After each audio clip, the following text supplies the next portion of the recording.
Hello friends, welcome to my channel Raju's Knowledge Center. Today I am going to discuss some short and very useful sentences which beginner can use and you can use also at your home. So लोगोफोर आशा खालामो नोंथांमोना आंजों लोगोसे speaking practice खालामफागोन होननानै. So today बिदिब्ला भिडिअखौ जागायनोसै. जोबोर मोजां. Excellent. थारैनो. Really?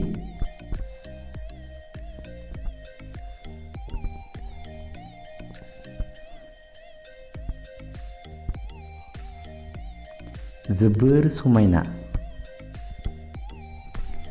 Beautiful. मा नों मोजाङैनो दंना? Are you fine?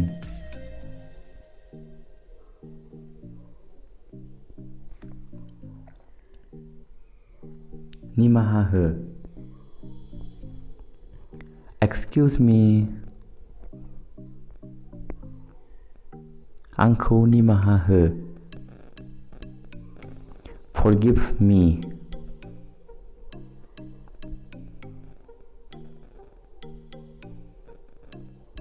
बेखौ नों गावनो माव.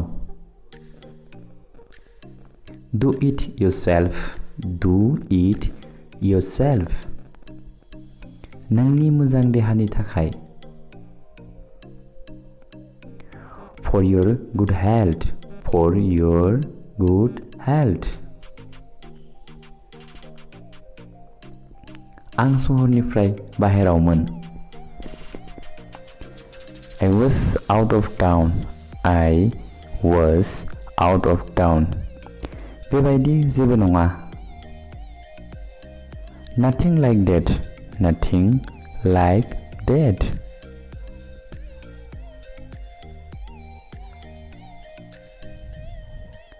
Say minute. Just a minute. Just a minute. See. How disgusting. How disgusting. नों माबोरै मोनथिखो? How do you know? How do you know? दिनै बेयावनो गेलेनोसै. Let's play here itself.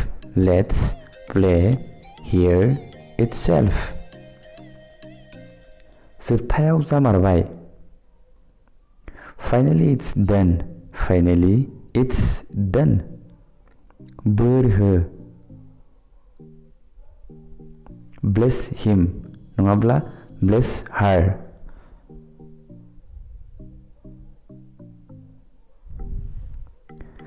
दा जियानो जाथोंसै. Come what may. Come what may. नाजाबाय था. Keep trying. Keep trying.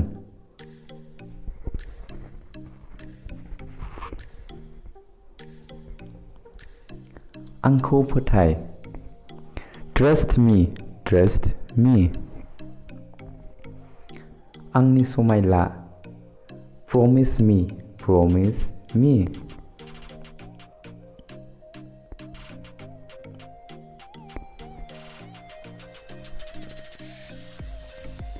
जोबोर मोजां. Very good. Very good. सानफ्रोमबो फैबाय था. Come daily. Come daily.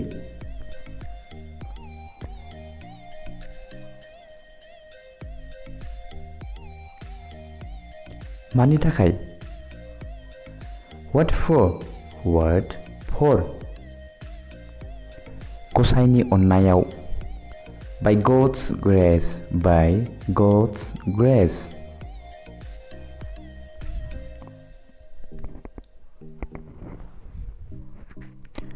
दिनै गुसुथार. It's cold today. It's cold today. माबारै फै. Come first.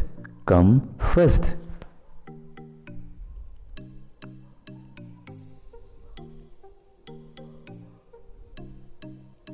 आं बुजिबाय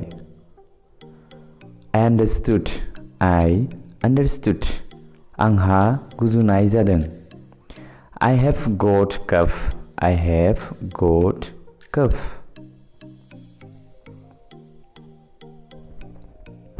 दरजाखौ फां Close the door नों दिल्लीखौ माबोरै मोननाय How did you find Delhi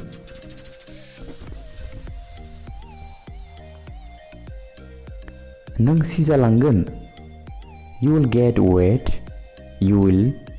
wet दिनै बरफ गोलैबाय दं It's snowing today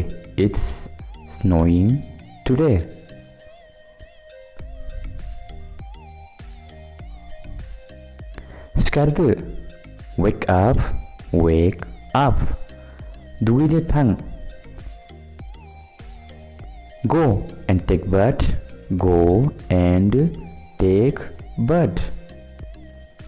and take bath माबारै खालाम Hurry up हम बिखौ Hold him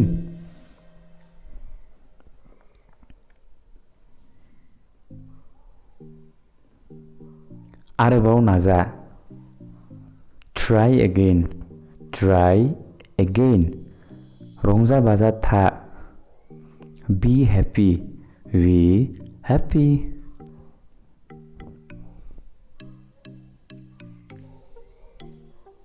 आंखौ नाय Look at me बेथिं नाय Look here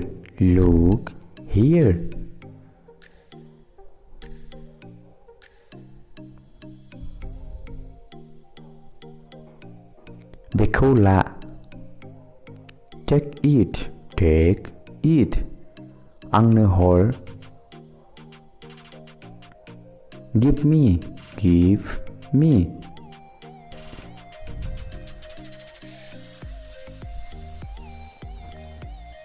दानो Right now आं थांसिगोन I'm about to go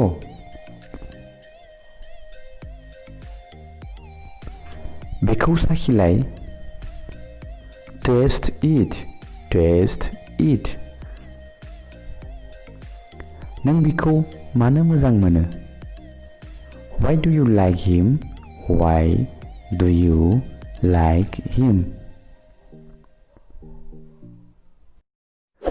लोगोफोर भिडिअखौ नायनानै माबोरै मोनखो जुदि मोजां मोनदोंब्ला प्लिज लाइक खालाम कमेन्ट खालाम आरो जुदि नोंथाङा आंनि चेनेलाव गोदानबा प्लिज साबस्क्राइब खालाम लोगोसे बेल आइकनखौबो थुनानै हो जाहाथे आंनि गोदान भिडिअफोरा नोंथांनिसिम सहैबाय थायो स' थेंक इउ so much